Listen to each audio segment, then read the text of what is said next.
llegó a la otra orilla, a la tierra de los Gadarenos, vinieron a su encuentro dos endemoniados que salían de los sepulcros, feroces en gran manera, tanto que nadie podía pasar por aquel camino, y clamaron diciendo: ¿Qué tienes con nosotros, Jesús, Hijo de Dios? ¿Has venido acá para atormentarnos antes de tiempo?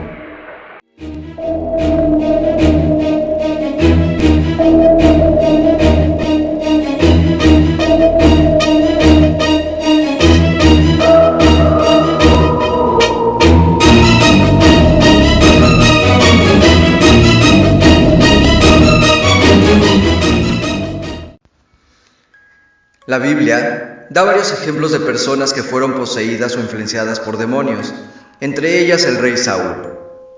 El espíritu de Jehová se apartó de Saúl, y le atormentaba un espíritu malo de parte de Jehová. Y los criados de Saúl le dijeron: He aquí ahora, un espíritu malo de parte de Dios te atormenta. Diga pues nuestro Señor a tus siervos que están delante de ti, que busquen a alguno que sepa tocar el arpa, para que cuando esté sobre ti el espíritu malo de parte de Dios, él toque con su mano y tengas alivio.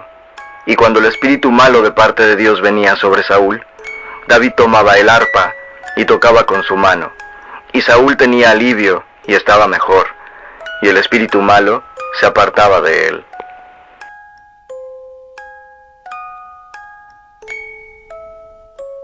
De acuerdo con el doctor en teología, el sacerdote católico José Antonio Fortea, en su libro Suma Demoníaca, la posesión es el fenómeno por el que un espíritu maligno reside en un cuerpo y en determinados momentos puede hablar y moverse a través de ese cuerpo sin que la persona pueda evitarlo. Cabe mencionar que el espíritu maligno no reside en el alma. Esta, en toda circunstancia, sigue siendo libre e incapaz de posesión alguna. Solo el cuerpo es susceptible de sufrir posesión. Por el contrario, un exorcismo es el rito por el que se ordena al demonio o espíritu maligno salir del cuerpo de un poseso. La esencia del exorcismo es la conjuración, es decir, la orden dada al demonio en el nombre de Jesús para que abandone ese cuerpo. El rito eclesiástico del exorcismo contiene muchos ritos menores: la letanía de los santos, liturgia de la palabra, rezo de la oración dominical, etc. Pero su verdadera esencia es la conjuración del demonio. Las oraciones dirigidas a Dios son deprecativas, es decir, se le suplica, mientras que al demonio nunca se le pide nada, sino que se le conjura, esto es, se le ordena. Y se le ordena por el nombre sacerdotal o por el poder inherente en el mismo nombre de nuestro Redentor. Si en un exorcismo no hubiera conjuración, no habría verdadero exorcismo. El rasgo definitorio y específico del exorcismo es la conjuración. De hecho, la palabra griega exorkisein significa justamente eso: conjurar. Y reprendió Jesús al demonio, el cual salió del muchacho, y éste quedó sano desde aquella hora. Viniendo entonces los discípulos a Jesús, aparte, dijeron: ¿Por qué nosotros no pudimos echarlo fuera? Jesús les dijo: por vuestra poca fe, porque de cierto os digo, que si tuviereis fe como un grano de mostaza, diréis a este monte: pásate de aquí allá, y se pasará, y nada os será imposible. Pero este género no sale sino con oración y ayuno. Actualmente existen varios casos de exorcismo que han sido documentados y llevados a la pantalla grande o a la televisión. Aquí, en la relatoría, haré referencia de dos casos en particular. El primero será el caso de Carmen Marín, una adolescente chilena que en 1838 dividió a clérigos y científicos e inspiró una serie televisiva llamada La Poseída. El segundo caso, tal vez el más impactante, es el exorcismo de Anneliese Michel, que inspiró las películas de El exorcismo de Emily Rose y Requiem, el exorcismo de Micaela.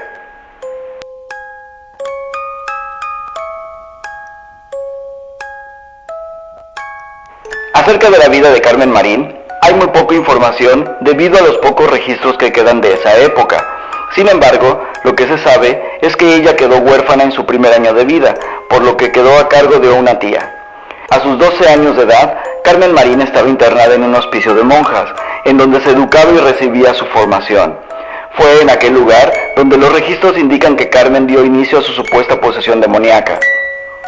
Según cuentan las fuentes, ella se encontraba rezando, cuando sintió un miedo agobiante sin explicación.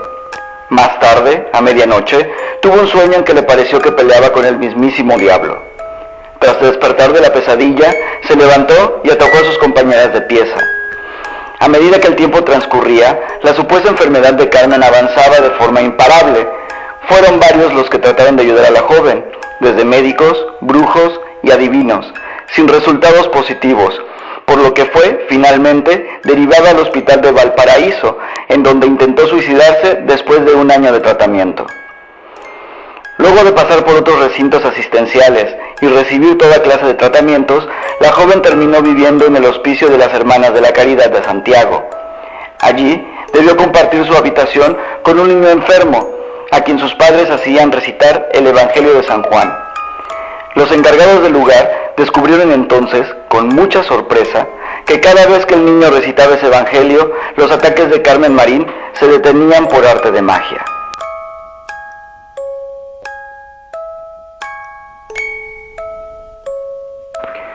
Las Hermanas de la Caridad, conmovidas debido a lo del Evangelio de San Juan, decidieron llamar al arzobispo José Raimundo Cisternas, que no creía que Carmen estuviera poseída. Sin embargo, el arzobispo presenció en primera persona a uno de los ataques de Carmen Marín, por lo que decidió estudiar a fondo el caso de la joven con la ayuda de especialistas en medicina para descartar cualquier tipo de enfermedad mental y para determinar si realmente Carmen Marín estaba endemoniada.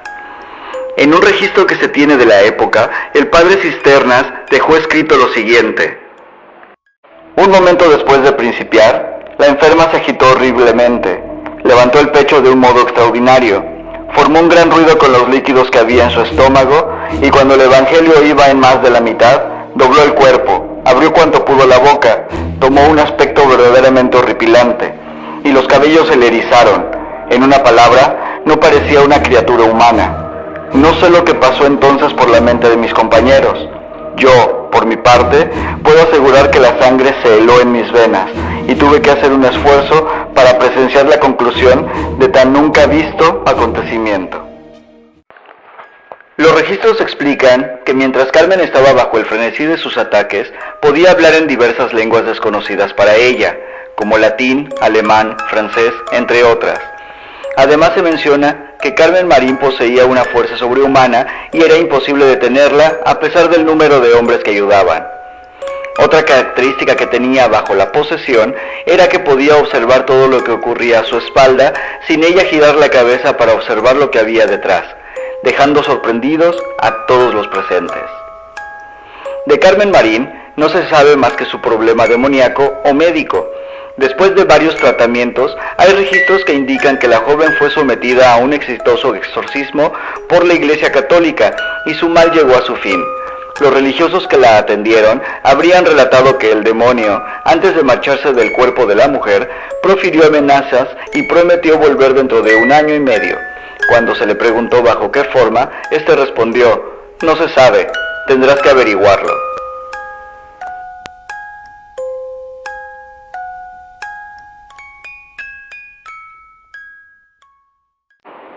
Anneliese Michel fue una joven alemana y católica que fue sometida a un exorcismo en 1975 y que murió al año siguiente tras negarse a continuar con el tratamiento médico y psiquiátrico que le habían prescrito durante los 7 años anteriores a su fallecimiento. Hass drängt dich, ne? Der Hass lässt dir keine... Der Neid über die andere Engel. Was gibt's nicht, Ruhe? Ruhe gibt's nur da oben. Ruhe gibt's nur dort, wo die Liebe ist. Ja, bei uns gibt's nur, ja, no. Nur Hass. Ja. Und wo nur Hass ist, da gibt's keine Ruhe. Nein. Und für uns gibt's nie Ruhe. Nie. Cuando Anneliese tenía 16 años, fue diagnosticada con epilepsia del lóbulo temporal. Lamentablemente, desarrolló rápidamente una depresión y fue internada en un hospital psiquiátrico. En 1973 se volvió intolerante ante varios objetos religiosos y empezó a oír voces. En noviembre de ese mismo año, Anneliese empezó su tratamiento con Tegretol, que es un estabilizador del estado de ánimo. Anneliese tomó este medicamento con frecuencia hasta poco antes de su muerte.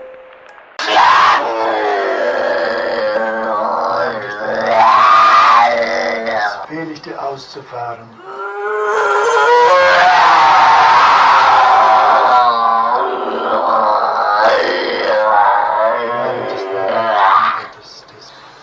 Im Namen des Vaters, des Sohnes, wir beten dich, der allerseligsten Jungfrau die Ehre zu geben.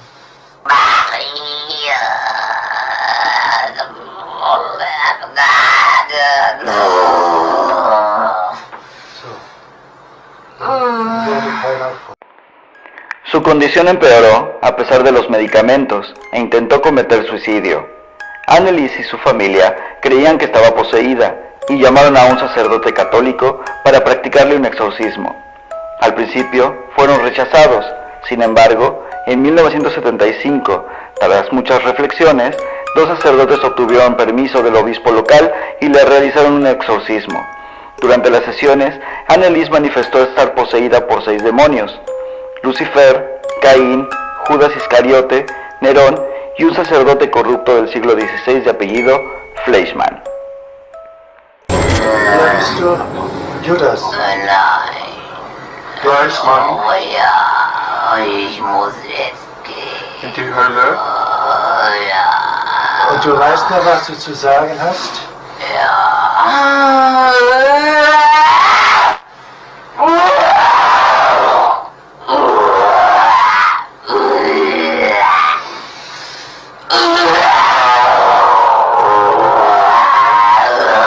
Sohnes und des Heiligen Geistes. Gottes. Des Heiligen Geistes.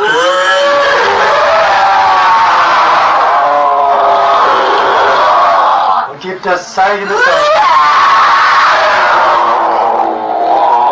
und sprich das Zeichen zum Ausfahren. Anneliese se había destrozado las rodillas en ataques de genuflexión compulsiva. Se escondía debajo de la mesa, ladrando como un perro durante un par de días.